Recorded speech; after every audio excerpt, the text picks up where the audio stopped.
እነ ቤቢ በባስ ካልሄድን ብለዋል። የቆመው ባስ እየጠበቁ ነው። ቆመን ባስ እየጠበቅን ነው እኛ። ስለዚህ ፍዳቸውን ላስበላቸው። ይዩት አይሻልም? ታዩታላችሁ። በቃ ባስ እየመጣ ነው። በባስ እንሄዳለን።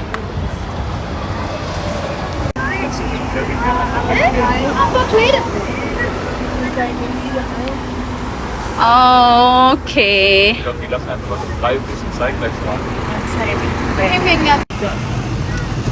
ባሳችን መጣ። ያ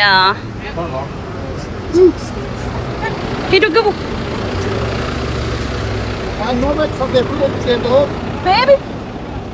Everybody who needs headsets from in front. በሱ ጋር ልገባ Headsets. ያው ነው። ግባ። እዩ ተመቸክ? ኦኬ